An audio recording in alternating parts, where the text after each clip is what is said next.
तुम्हारे संतान और पति भूखे होंगे। तुम्हारी बातों में आकर यहाँ तो आ गई मैं, परंतु अब बड़ा भय लग रहा है। यदि पुरुषों को क्रोध आया तो उसका दंड हमें भोगना होगा। यदि मेरे पति ने आपकी भांति मेरा भी त्याग कर दिया तो मैं कहाँ जाऊंगी? तुम्हारा भय सत्य है, परंतु सोचो, यदि हम अपने अधिकार, अपने सम्मान के लिए हम नहीं लड़ेंगे तो कौन लड़ेगा? लड़ना किसको है और किससे? तुम मेरे पति को नहीं जानती। उनका क्रोध सदैव उनकी नाक पर होता है। तुम्हारी बातों में आकर लव कुश की सोच से प्रभावित होकर मैं तो यहाँ आ गई, लेकिन उस जैसे पुरुष की सोच को बदलना असंभव है। ऐसा मत सोचिए माता, अब आप श्री राम की शरण में हैं। ये अयोध्या है माता, यहाँ कुछ अनुचित नहीं हो सकता। हनुमान जी की गदा का एक वार सबकी बुद्धि मार्ग पर ले आएगा। नहीं पुष्कर, शक्ति का प्रयोग वर्जित है। हमने श्री राम को वचन दिया है कि हम पुरुषों की सोच बदलेंगे, उनके मन को बदलेंगे, किंतु शक्ति का प्रयोग करके नहीं, संवेदना से करेंगे। उचित कह रही हो बहन, हमें यहाँ से चलना चाहिए। नहीं नहीं बहन, रुक जाओ, समझने की कोशिश करो। खुश, यदि इनमें से एक स्त्री भी बाहर गई तो सारा प्रयास असफल हो जाएगा, सब कुछ विफल हो जाएगा। एक के बाद एक सभी स्त्रियां बाहर चली जाएंगी। रुक जाओ बहनों, ये समय लड़ने का है, भावनाओं में बहने का नहीं है। नहीं नहीं, हमें तुम्हारी योजनाओं का अंग नहीं बनना। चलो। नहीं, रुक जाओ, समझने का प्रयास करो।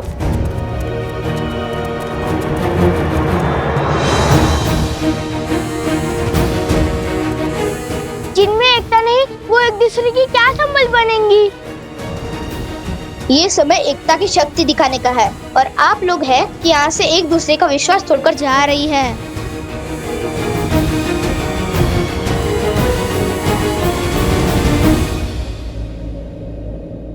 जाने दो इन्हें। ये जीवन भी इनका है और ये द्वंद्व भी, जीने का निर्णय भी इनका है और लड़ने का निर्णय भी। हमें जितना समय श्री राम ने दिया है वो पुरुषों की सोच बदलने में दिया है, और हम उसे पुरुषों की सोच बदलने में लगाएंगे, ना कि इन पर अपनी सोच को थोपने में। यदि हम ही इन्हें स्वतंत्र नहीं छोड़ेंगे तो उनमें और हम में अंतर क्या रह जाएगा?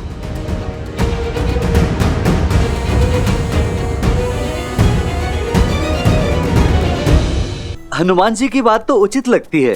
कदाचित वो सब अपनी इच्छा से कहीं चली गई हैं, क्योंकि श्री राम के होते हुए किसी आसुरी शक्ति का ऐसा दुस्साहस करना असंभव है। यदि ये तथ्य सत्य निकला तो आज मेरी पत्नी को मेरे प्रकोप से कोई नहीं बचा पाएगा।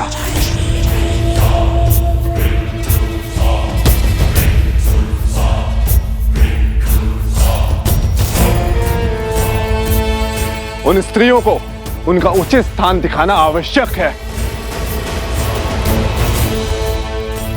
उचित कहा आपने।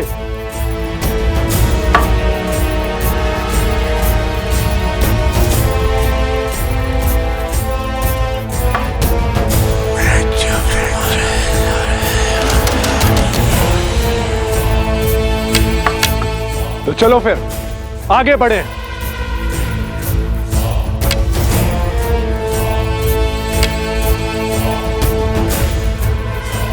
अब दूसरी टुकड़ी को भड़काने की बारी है।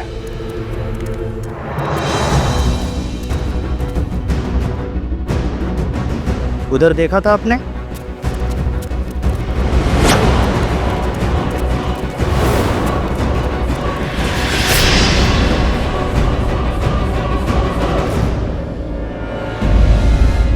सुशीला, कमला, गीता, प्रातः काल से कहां थी तुम? बिना आज्ञा घर से बाहर पग कैसे धरा तुमने? विद्रोह की चिंगारी उठ रही है हमारे विरुद्ध। उल्लंघन करेगी? पति की आज्ञा का। किसकी आज्ञा से घूंघट उठाया तुमने? घर से बाहर निकली।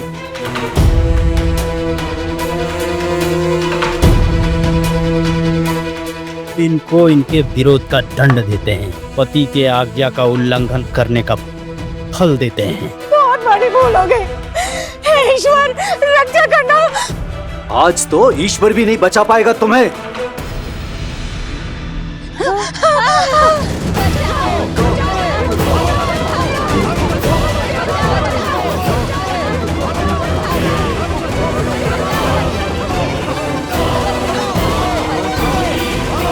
बचाओ बचाओ बचाओ।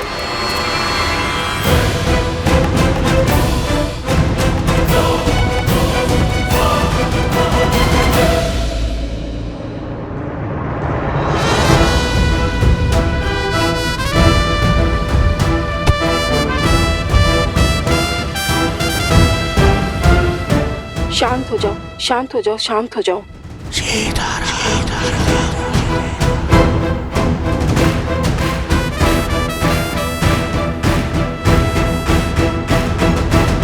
अब समझा तुम दोनों की चाल। तुम ही ने भड़काया है ना इन्हें। हाँ, हमें पूरा श्रेय मत दीजिए, क्योंकि भले ही योजना हमारी थी, किंतु निर्णय आपकी पत्नियों का था। और आपकी पत्नियां बुद्धिहीन नहीं है, उन्होंने सोच समझकर विचार कर कर हमारा साथ दिया है। तुम हमारी पत्नियों को पथभ्रष्ट कर रहे हो। इस दुस्साहस का दंड अवश्य मिलेगा तुम्हें। ऋषि कुमार का कथन अनुचित नहीं है। हमारी स्त्रियां भी सम्मान के अधिकारी हैं। हमें तुम्हारा ज्ञान नहीं चाहिए। तुम सब अपनी पत्नियों को अधिक ही स्वतंत्रता दे रखे हो।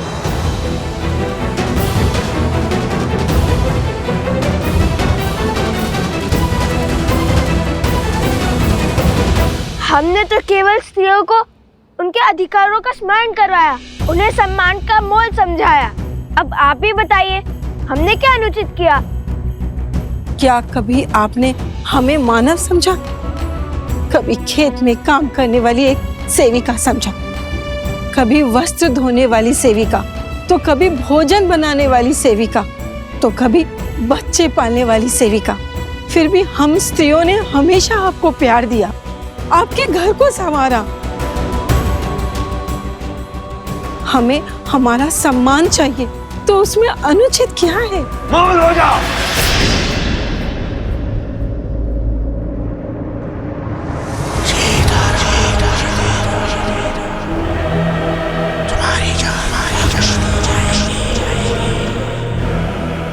अब आएगा आनंद। उस रात्रि कहानी बनाकर तू किसी नाविक के साथ रुक गई थी, और आज ये सॉन्ग रचकर तुम मेरा अपमान कर रही हो। जो स्वयं अपने सम्मान के लिए तरस रही है, वो दूसरे का क्या अपमान करेगी?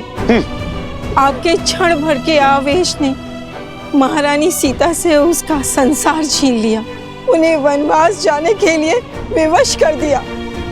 आपने मुझे घर से निकाल दिया, परंतु कभी भी सत्य जानने का प्रयास किया? अब तो हमें बल दिखाना ही होगा। नहीं, इन्हें अपना युद्ध स्वयं लड़ना होगा। यदि ये अपने स्वाभिमान के लिए नहीं उठेंगी, तो आने वाले वियोग में भी ये सम्मान नहीं पा पाएंगी।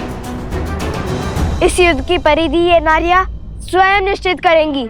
मूर्ख बालक, इन्हें लगता है ये महाराज सहस्त्रमुख की माया से बच जाएंगे। इतने वर्षों तक लोकापात और भेदभाव का जो बीज महाराज ने बोया है, आज उसका फल प्राप्त होगा।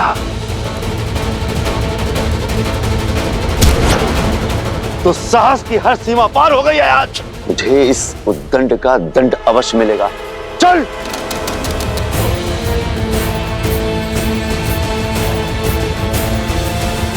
भैया, इतना घोर अन्याय देखकर भी हम चुप क्यों हैं? आज हम रक्षक नहीं, केवल मार्गदर्शक हैं।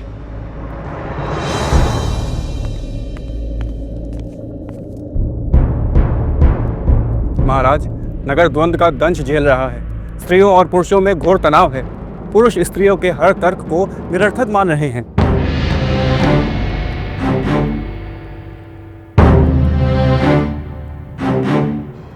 महाराज, क्या मुझे कुछ कहने की अनुमति है? अवश्य।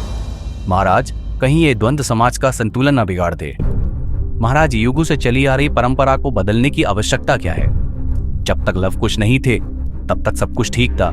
आज पुरुष और स्त्रियों के बीच जो भी कुछ हो रहा है उसका कारण केवल लव कुश है। उन्होंने पतियों को पूजने वाली स्त्रियों को पतियों के ही विरुद्ध खड़ा कर दिया है। महाराज, हमारे समाज में पतियों को परमेश्वर का स्थान दिया जाता है। महाराज, यदि हम आज इस प्रथा को बदलते हैं तो इसका दुष्प्रभाव समाज पर अवश्य पड़ेगा। हम इनसे सहमत हैं महाराज। स्त्रियों को पुरुषों का सम्मान करना चाहिए, उन्हें पूजना चाहिए। प्रतीत होता है स्त्रियों के साथ साथ सभा का सम्मान करना भी भूल गए हैं आप सभी।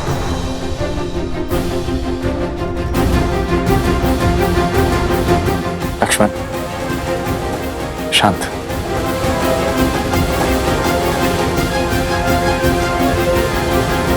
जो प्रथा समाज का ज्ञान बढ़ाए, जनजीवन को सफल बनाए, वही प्रथा समाज के लिए उत्तम और उचित है। और जो प्रथा समाज के आधे अंक, परिवार की धुरी, नारी का अहित करे, उसे दुख पहुंचाए, उसे सुधारने में ही समझदारी है। क्या रामराज्य की परिभाषा एक ऐसा समाज है जहां स्त्रियों को सेविका समझा जाता है, या फिर रामराज्य एक ऐसा समाज है जहां स्त्री और पुरुष एक साथ मिलकर सुख और सफलता का परचम ले रहे हैं?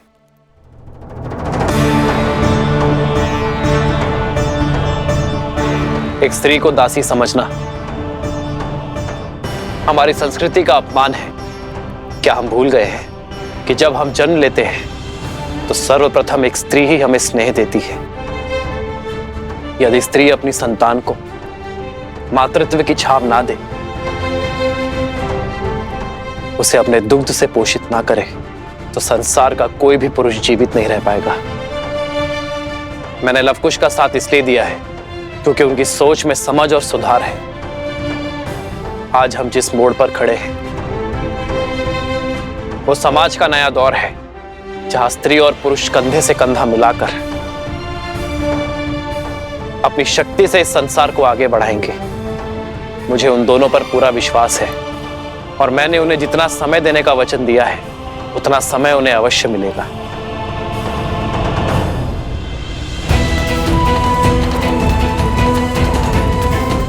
कब तक ही चुप रहेंगी? कब तक यूं ही चुपचाप अन्याय सहती रहेंगी? कुछ बोलती क्यों नहीं अब?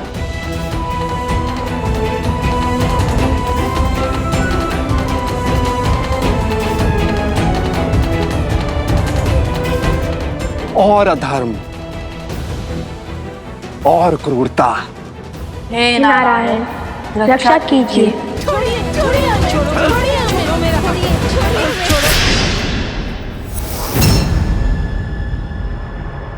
जय श्री राम। संजय, मैं तुझे पाठ पढ़ाता हूं। रुक जाओ!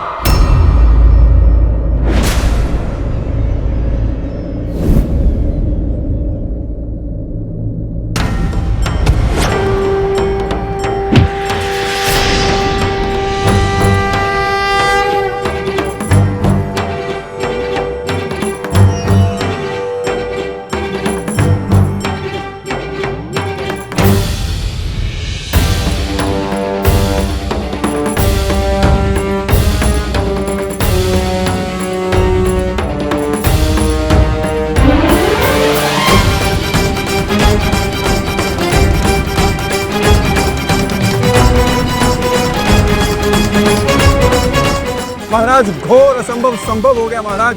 स्त्रियों ने पुरुषों के विरुद्ध ध्वनि उठा दी है महाराज।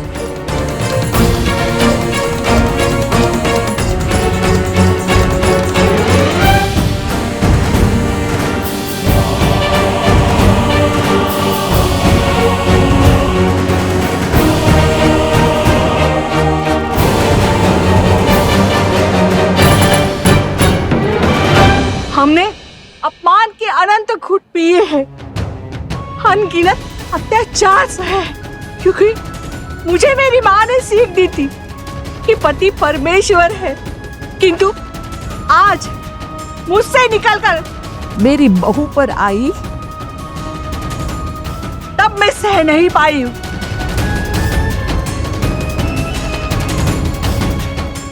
सोच का ये बीच इनके मन में अंकुरित होना आवश्यक था।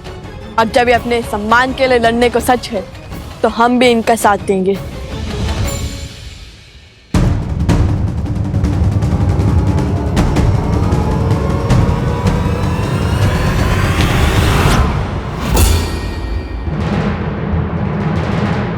सावधान! अब तक हम चुप थे क्योंकि ये स्त्रियां चुप थी, किंतु अब जब ये अपने मान सम्मान को लड़ने के लिए सच हैं, तो हम भी सच हैं। अब कोई भी इन पर हाथ उठाने का दुस्साहस नहीं करेगा। हम भगवान वाल्मीकि के शिष्य प्रभु श्री राम और देवी सीता के भक्त, हमारे होते हुए कोई भी इन स्त्रियों पर अत्याचार नहीं करेगा।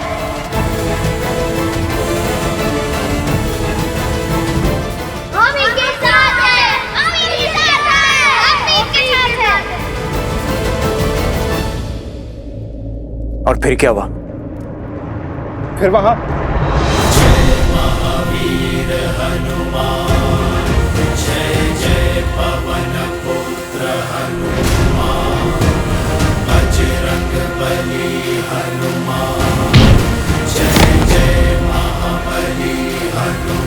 देखिए हनुमान जी, ये लाभ और कुश अयोध्या की स्त्रियों को भड़का रहे हैं। अच्छा, तो घर परिवार संभालने वाली नारी अबोध है, मतिहीन है कि जो कोई भी इन्हें भड़का दे। मैं सब सुन रहा था। क्या आप लोगों के पास इस समस्या का समाधान है?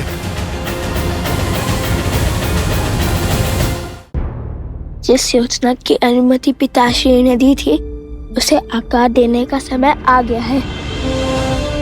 यदि अयोध्यावासी एक दिन में तुम्हारी बात मानेंगे तो तुम्हारे उपाय को और आगे बढ़ाएंगे। मेरे पास एक उपाय है।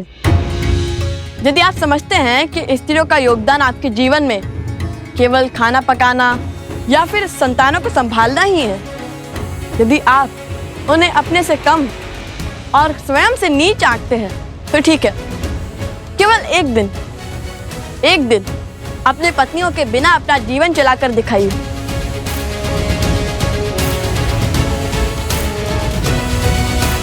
ये सूर्य का पहला पहर है। सूर्यास्त में केवल 4 पहर शेष है। तब तक पता चल ही जाएगा कि स्त्रियां आपके सम्मान के अधिकारी है या नहीं।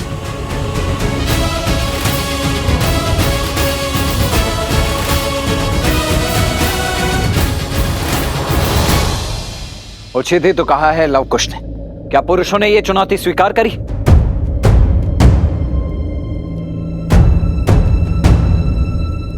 ये चुनौती स्वीकार है आप सबको? हाँ हाँ स्वीकार है, हाँ स्वीकार है, हाँ स्वीकार है, हाँ स्वीकार है, हाँ स्वीकार है, हाँ स्वीकार है।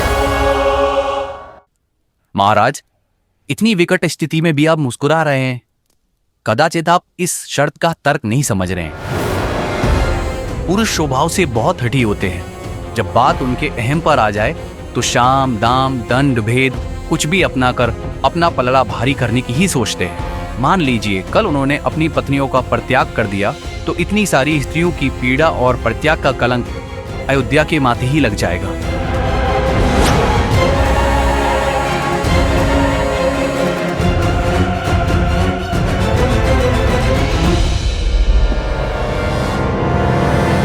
अरे सुनो,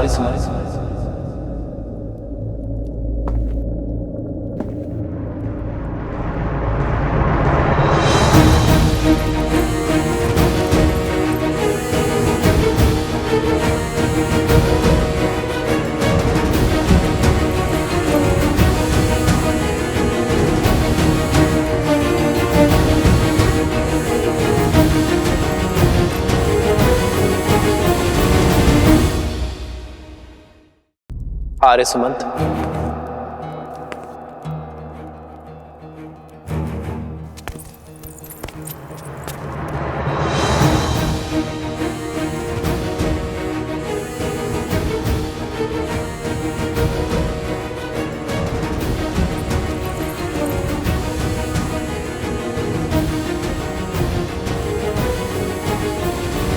ये स्त्रियां आप ही की पत्नियां हैं ना, आप ही के घरों की स्त्रियां हैं ना। मैं आज तक यही सोचता था कि जिन परिवारों तक राज्य की शासन व्यवस्था और सुविधाएं नहीं पहुंची है, जो परिवार पिछड़ गए हैं, जो निर्धन है, केवल उन्हीं परिवारों में स्त्री और पुरुष के बीच भेदभाव की समस्या है। केवल वही स्त्रियों को सम्मान नहीं मिलता। परंतु जब मेरे कहने पर आर्य सुमंत ने सत्य का पता लगाया तो यह पता चला कि सबसे अधिक अज्ञानता और असमानता उच्च कहलाने वाले परिवारों में है।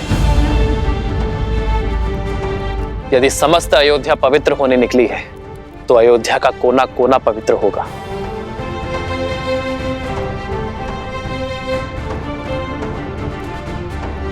उर्मिला, मांडवी, श्रुतकीर्ति, तुम तीनों राजघराने की बहुएं हो, किंतु यदि आज तक किसी भी बात पर तुम्हारे मान सम्मान को, तुम्हारे अधिकारों की हानि हुई हो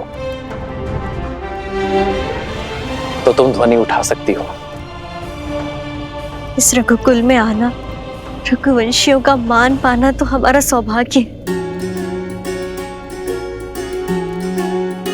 ये समाज हो या संसार, उसका विकास तभी संभव है जब स्त्री और पुरुष एक दूसरे का सम्मान करें, जब स्त्री और पुरुष एक दूसरे के बिना अधूरे समझे जाएं। सियावर रामचंद्र की जय! सियावर रामचंद्र की जय! सियावर रामचंद्र की जय!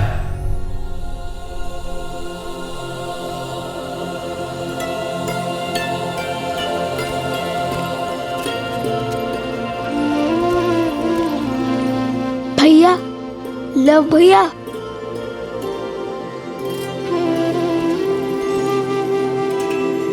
आज लव कुश ने अयोध्या की हर स्त्री को हर रूप से संगठित कर दिया।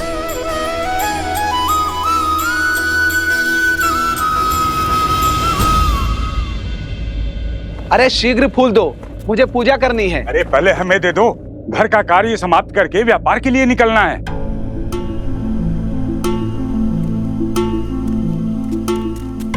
पिताश्री, बहुत भूख लगी है। अरे सुनती हो? अरे मैं तो भूल ही गया।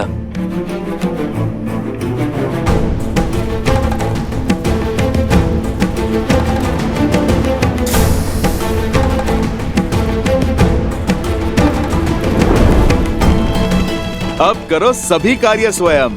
प्रतिदिन स्त्रियां कितना कष्ट उठाती हैं, तुम लोगों को अब ज्ञात होगा।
अब पत्नी का स्मरण कर रहे हैं।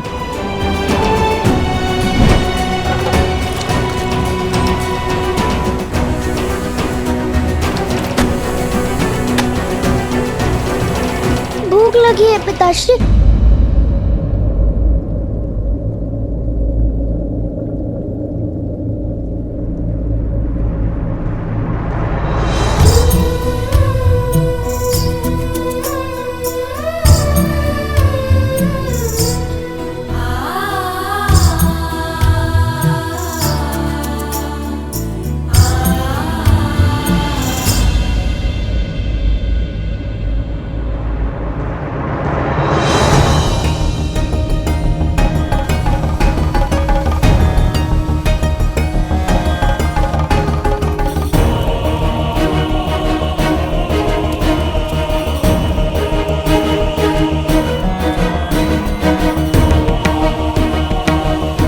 तनिक पुष्प देना भैया।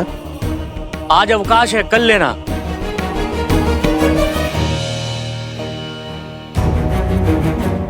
अरे मेरी दाल।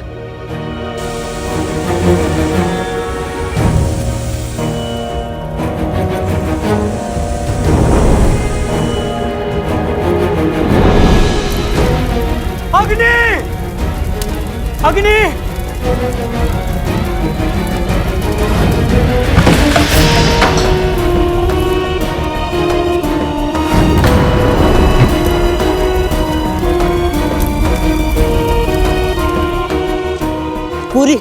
पूरी बस्ती अग्नि की चपेट में है। इनके पति भीतर फंस गए हैं। क्या?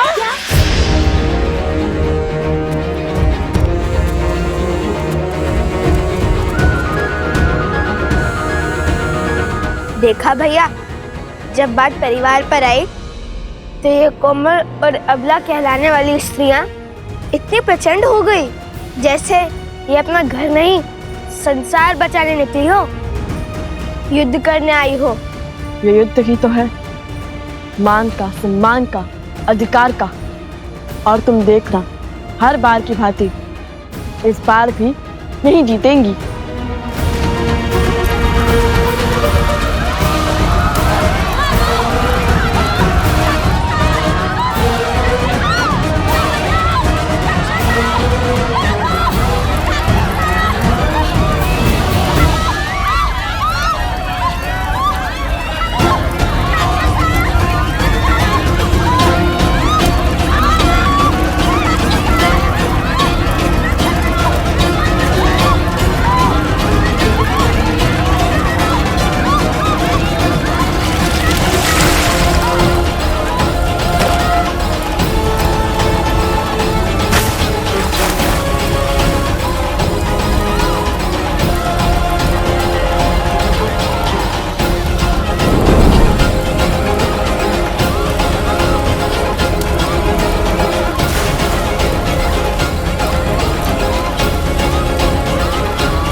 सभी पुरुष सुरक्षित हैं, किंतु ये अग्नि तो बढ़ती जा रही है।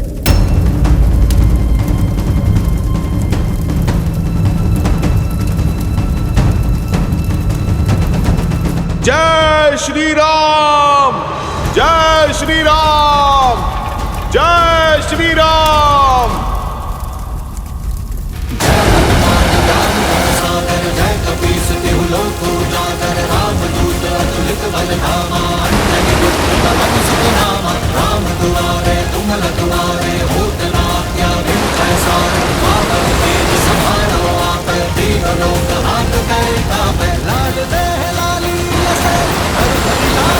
जय बजरंगबली, जय बजरंगबली, जय बजरंगबली, जय बजरंगबली।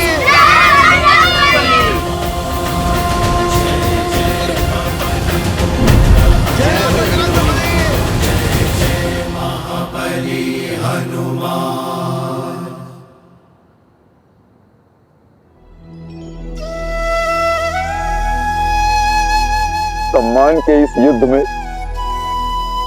एक सत्य कहना चाहता हूं। अगर यही आंच इन स्त्रियों पर आई हुई होती तो इनमें से कोई भी खड़ा हुआ पुरुष अपने क्रोध की अग्नि को शांत करके इस अग्नि को बुझाने कोई नहीं आता। अपने प्राणों को दांव पर कोई भी नहीं लगाता, परंतु तुम लोगों ने उनको बचाया जिन्होंने तुम्हें कष्ट दिए, अपमानित किया, तुम्हारे साथ दुर्व्यवहार किया। मुझसे बहुत बड़ी भूल हो गई, मुझे क्षमा कर दो, मुझे क्षमा कर दो।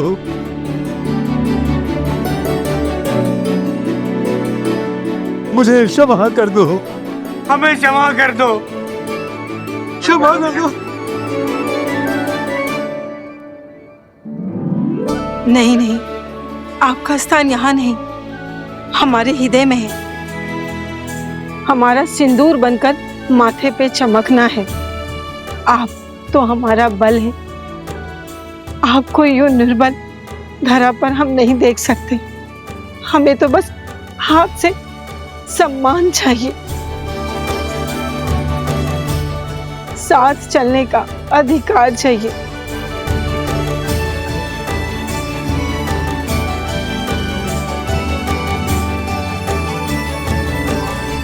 असुर शक्ति हो, सोच हो या फिर लोक अपवाद, मनुष्य को केवल तब तक ही नियंत्रण में कर सकते हैं जब तक वो स्वयं उसके विपरीत, उसके विरुद्ध पनपे भाव का आभास ना करें।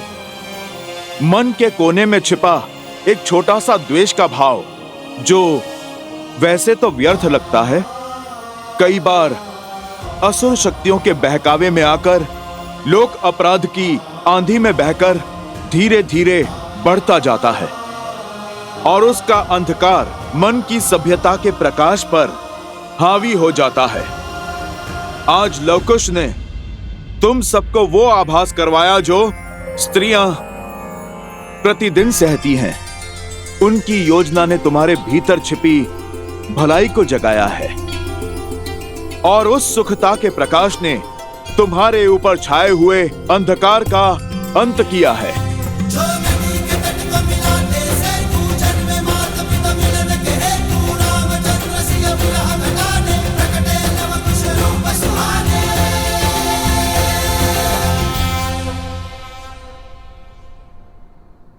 आपका बहुत बहुत धन्यवाद। आप दोनों ने हमारी आंखें खोल दी। स्त्रियों के बिना पूरा दिन जीने का प्रयास किया और सोचा ये शर्त तो बड़ी सरलता के साथ जीत लेंगे, किंतु जब स्त्रियों के बिना जीवन जीना आरंभ किया तो समझा कि स्त्रियों के बिना जीवन जीना व्यर्थ है, असंभव है। मुझे क्षमा कर दीजिए, मुझे क्षमा कर दीजिए। इनके बिना हम अधूरे हैं और हमारा जीवन भी, और इस बात का आभास आप दोनों ने हमें दिलाया।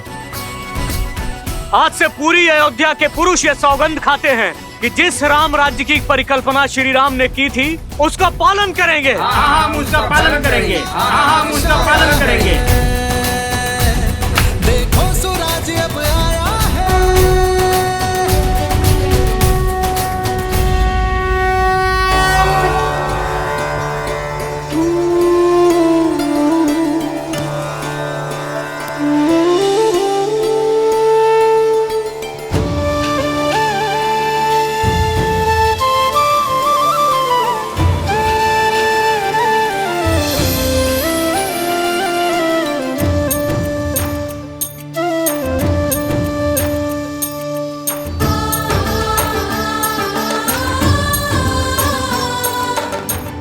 ये तो अत्यंत शुभ संकेत है। हाँ गुरु माँ, लगता है लवकुश अपने लक्ष्य में सफल हो रहे हैं। तभी तो एक के बाद एक ऐसी सुखद अनुभूतियां और ऐसे शुभ संकेत मिल रहे हैं।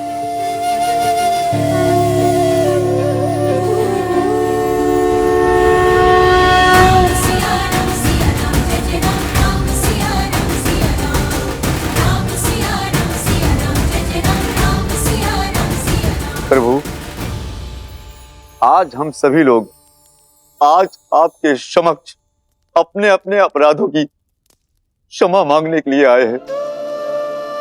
आज तक हमने जो स्त्रियों के साथ में व्यवहार किया, उन्हें तुच्छ समझकर उनके साथ जो पाप किए हैं, उन सभी अपराधों के लिए हमें क्षमा कर दीजिए प्रभु। आज से हम स्त्रियों का सम्मान करेंगे, उन्हें समान समझेंगे।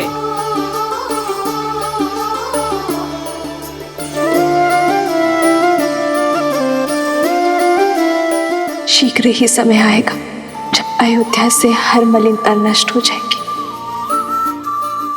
जब हमारी संतान के लिए यहाँ आना शुभ होगा।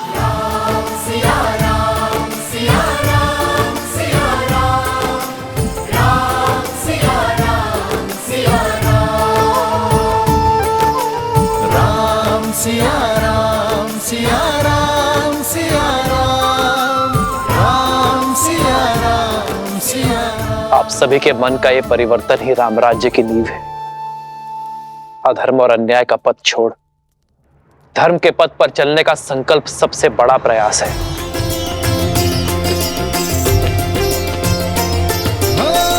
मंगल भवन मंगल हारी, द्रवहु सुदशरथ अजर बिहारी।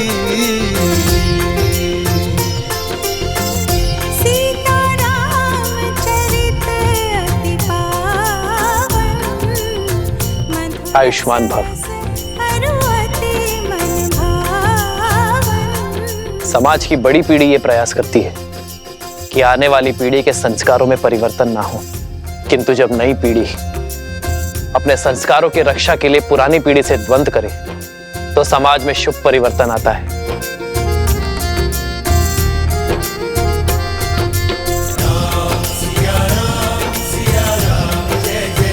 मैं तुमसे गर्वित हूं लवकुश कि आने वाली अयोध्या की नई पीढ़ी के नायक तुम जैसे बालक हो,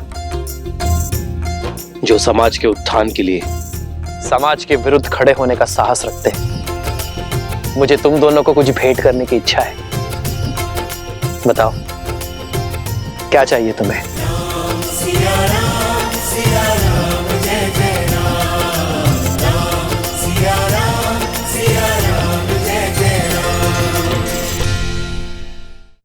हमारे यहाँ आने का केवल एक उद्देश्य पूर्ण हुआ है, दूसरा उद्देश्य अभी शेष है।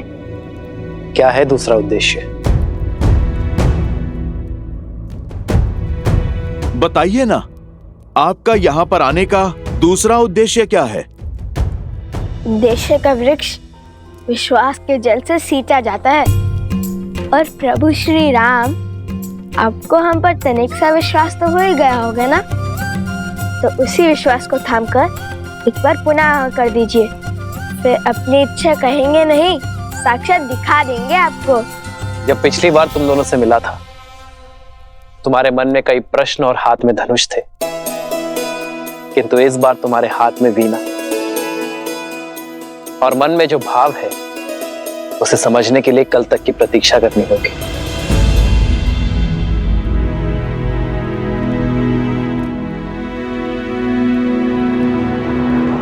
मेरी आज्ञा है।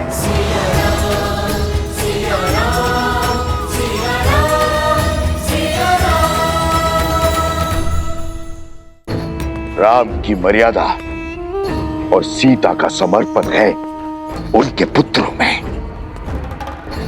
तभी तो मेरी सोच को काट पाए वे दोनों। अयोध्या के स्त्री और पुरुषों को एक कर पाए वे दोनों।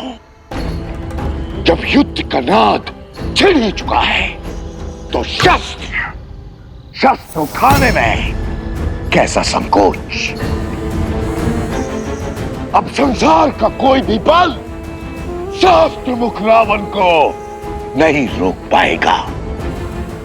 समय आ गया है उस शक्ति को जागृत करने का जो लवणासुर के युद्ध के पश्चात से अचल है और रघुकुल से प्रतिशोध की प्यासी है। आप किसकी बात कर रहे हैं भैया? शीघ्र जान जाओगी। अब यहां से आगे केवल मुझे जाना है, अपनी शक्तियों से उसे जागृत करने।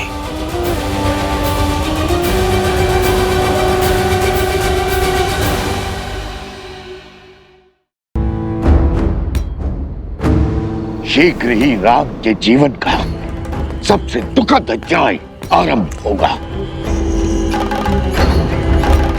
अयोध्या का ध्वज मेरे चरणों में होगा।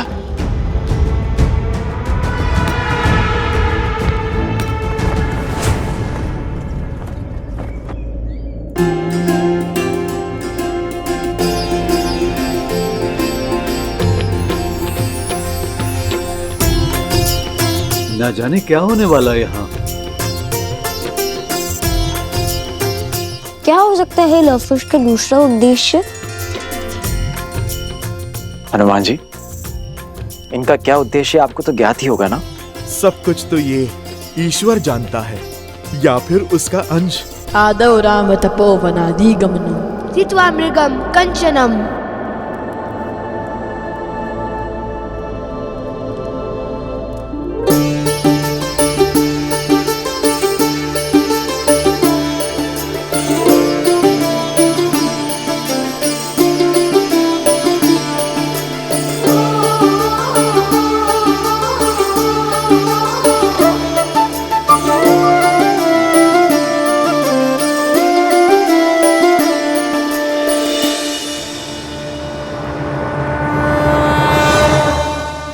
वैदेहरणम जटायु मरणम सुग्रीव संभस्नम। पश्चात रावण कुंभकर्ण हरणम इत्यादि रामायणम। आदर्श और मर्यादा की है ये कथा महापावनम। काट मद श्री से मिलाने श्रीमद् रामायणम, श्रीमद् रामायणम। धन्यवाद आप सबको यहाँ पधारने का धन्यवाद। आज सबके मन में प्रश्न होंगे, सोच रहे होंगे, दुविधा होगी आप सबके मन में कि हमारा उद्देश्य क्या है। उद्देश्य वही हर दुविधा का अंत श्रीमद् रामायण, यही हमारा उद्देश्य है। यह सुनकर आज सबके मन में एक और प्रश्न आया होगा, सोच रहे होंगे कि ये उद्देश्य तो हम पहले भी पूर्ण कर चुके हैं, फिर दोबारा क्यों? दोबारा क्यों? ये वही रामायण है जो आप सब जानते हैं, जिसे सुनने से पाप का क्षय होता है, चरित्र बढ़ता है और आशा जगती है। किंतु ये हमारे उद्देश्य का अंत नहीं। हाँ, ये आरंभ है। वो नया आरंभ जो हमारा उद्देश्य है, और ये आवश्यक है क्योंकि जो रामायण आपने जानी वो अधूरी है। क्योंकि श्री राम की कथा, उनका व्यक्तित्व, उनका चरित्र, उनका शौर्य, उनकी यात्रा उनके बिना अधूरी है, जिनका नाम है माता सीता।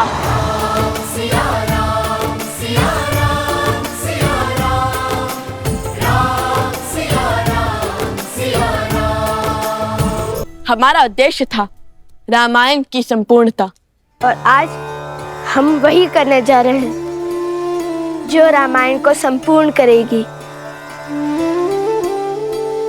सीतायन।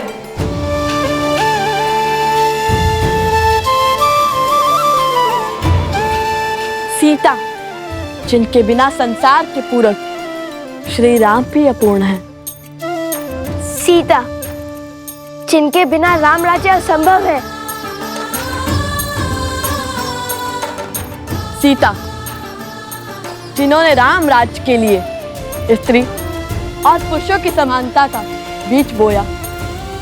सीता, जो गर्भ में शिशु और मन में संकल्प लेकर चल पड़ी, स्त्री सम्मान के पथ पर लड़ी और अयोध्या वासियों के लिए, आप सबके लिए, जिन्होंने उनके चरित्र पर प्रश्नों के लांछन लगाए।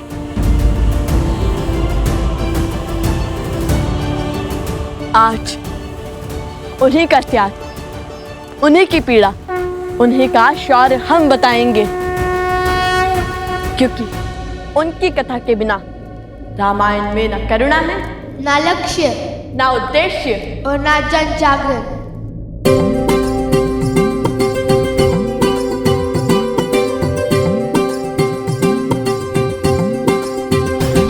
ये संग सिया लौटे थे अवध, श्री राम लखन कर रावण वध, सिंहासन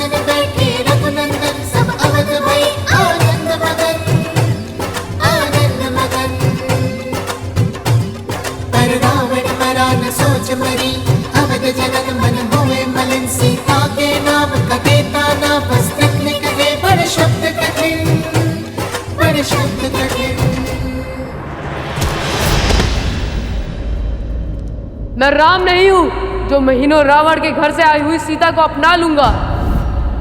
घर से दूर किसी अनजान के साथ रात्रि बिताकर आई पत्नी को लौटा लूंगा।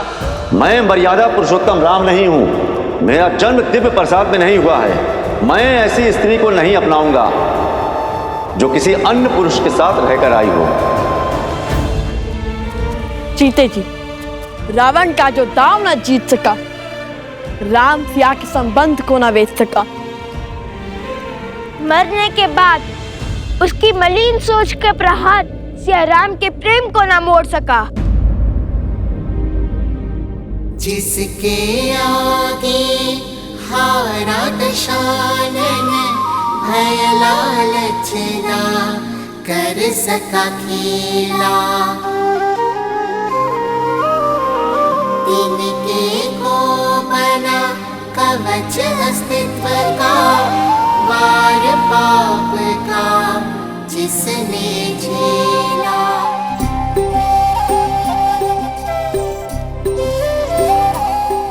वो सीता जिसने मारुति की विनती ठुकराई और कहा, जाऊं जो ले जाए रघुराई। लक्ष्य था बस एक राम का मान, टूटे ना रघुकुल सम्मान। त्याग का उसके मिला परिणाम, वन में गई छूटा पतिधाम।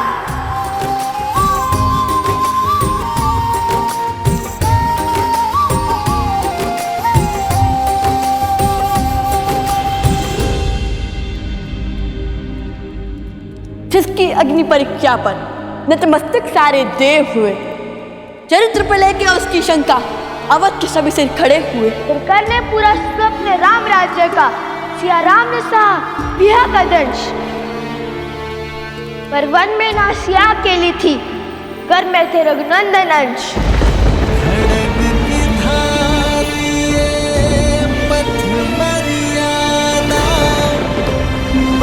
चलते जग हित रघुनंदन।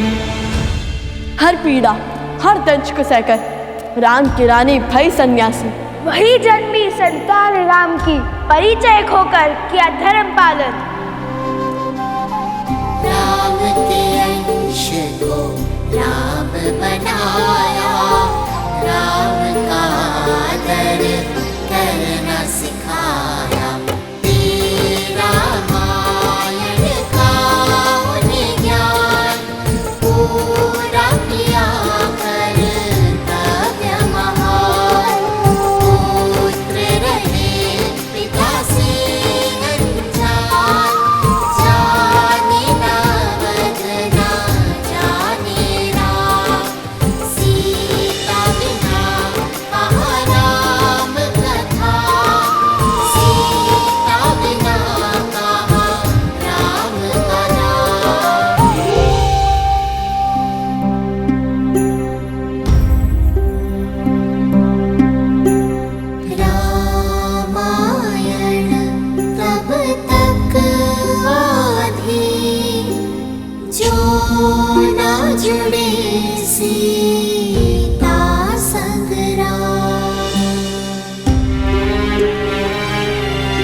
मुझे क्षमा कर दीजिए महाराज, मुझे क्षमा कर दीजिए महाराज। न जाने हमारी सोच पर किस असुरी शक्ति की माया गिर गई थी, जो स्त्रियों को तुच्छ समझने लगी थी और पुरुषों से उनको नीचे गिनती थी। उसी शक्ति के प्रभाव में आकर महाराज मैंने देवी सीता पर संदेह किया। इतना ही नहीं, मैंने उनके चरित्र पर प्रश्न चिन्ह भी उठाया महाराज। मुझे क्षमा कर दीजिए महाराज। आप जैसे शासक न पहले कभी हुए हैं न आगे होंगे। अपनी प्रजा की एक पुकार पर अपनी पत्नी से वियोग का निर्णय ले लिया आपने। आप साधारण नहीं है प्रभु। हम ये सत्य क्यों नहीं देख पाए, क्यों नहीं समझ पाए? हमें क्षमा कर दीजिए प्रभु। किंतु अब सत्य सम्मुख आ रहा है। देवी सीता का त्याग और समर्पण लोगों को आभास हो रहा है। एक महलों की महारानी कैसे रह रही होंगी इतनी विपदाओं में। जिस स्त्री का चरित्र सर्वोत्तम होता है वो ही संकटों के ऐसे घोर भवंडर को काट सकती है। हमारे कारण सिया राम पृथक हुए। हम क्षमा प्रार्थी हैं प्रभु, हमें क्षमा कर दीजिए। हे प्रभु, जैसे आप दोनों भिन्न हुए थे वैसे एक हो जाइए प्रभु।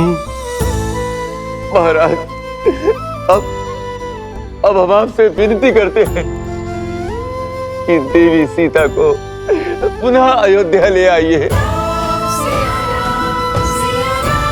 हम उनके चरणों में गिरकर उनसे क्षमा मांगना चाहते हैं महाराज। उनके चरणों में गिरकर हम उनसे क्षमा मांगना चाहते हैं। हाँ प्रभु, महारानी को पुनः अयोध्या ले आइए। सिया राम जय जय राम।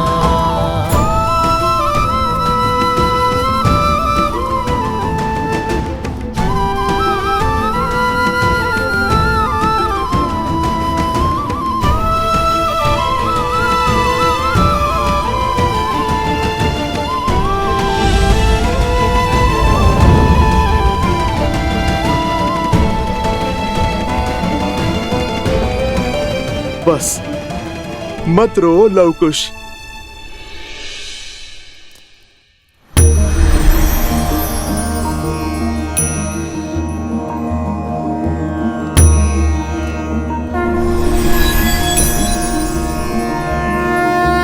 नमन भगवान। जब लक्ष्य महान हो तो मार्ग में रुकना नहीं चाहिए। सिया राम के आयान की संपूर्ण कथा सुनाने का समय आ गया है लवकुश। जाओ, अपना परिचय दो, बताओ सबको कि तुम दोनों कौन हो। कि सीता के मान का ध्वज उठाने के लिए श्री राम के अश्वमेध के ध्वज का मार्ग रोकने वाले कौन हो तुम दोनों?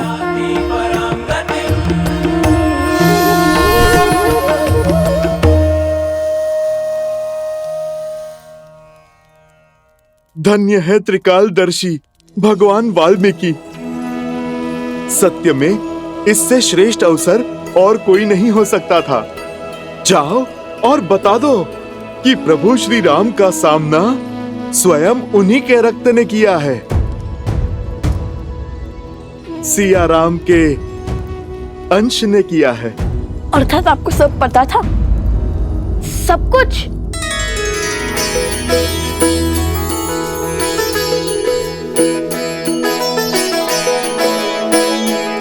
मैं तो बस सेवक हूँ प्रभु श्री राम का, और वो काज मैं कभी भी नहीं होने दूंगा जो मेरे प्रभु श्री राम और उनके परिवार के विरुद्ध जाए।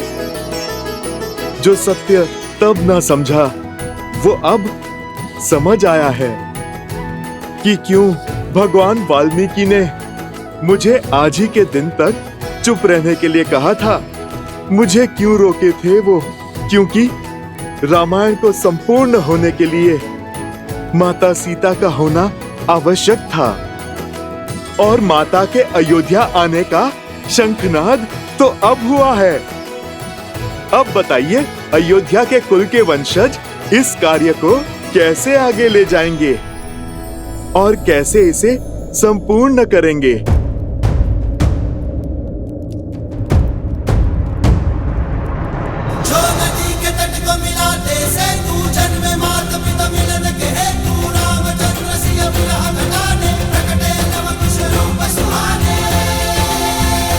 मौन मत रहिए प्रभु।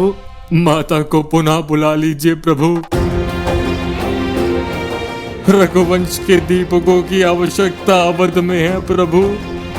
श्री राम पुत्र को सम्मान ले आइए प्रभु। इतनी शीघ्र? रुकिए।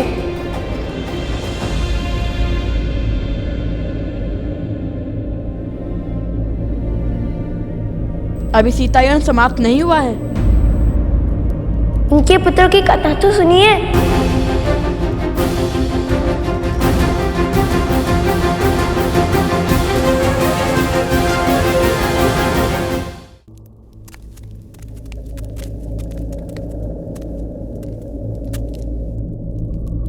सीता के गर्भ में रघुवंशी है, इसका भान श्री राम को था, किंतु वो एक नहीं 2 बालक हैं, इसका किसी को ज्ञान न था। श्री राम के अंश को श्री राम पर विश्वास था, नहीं जानते थे कि पिता है उनके, पर न जाने क्यों पिता सा विश्वास था। पर जब तक उन्हें ये ज्ञान ना हुआ कि श्री राम ने माता सीता का परित्याग किया।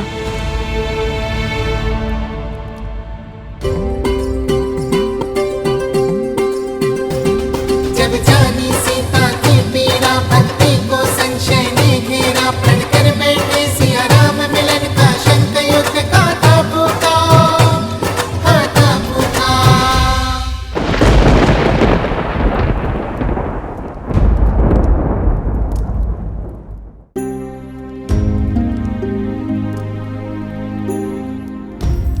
अश्वमेध का अश्वत्थारों का चाहा भेंट करे रघुनंदन, पर नियति ने खेल रचाया, भेंट की चाह को युद्ध बनाया।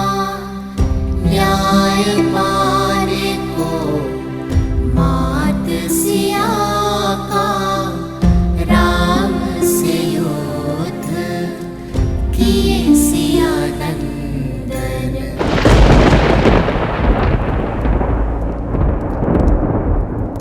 हो पूरी ये रामायण, हो फिर सिया राम मिलन, पाने पिता माँ का सम्मान, पिता से लड़े हम नंदन राम, पिता से लड़े हम नंदन राम, पिता से लड़े हम नंदन राम।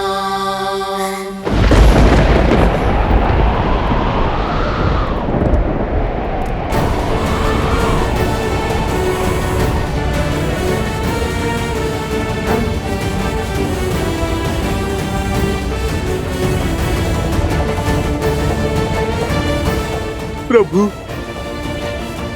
स्वयं भगवान वाल्मीकि ने ये सत्य उजागर किया है। लव कुश सिया राम के पुत्र हैं।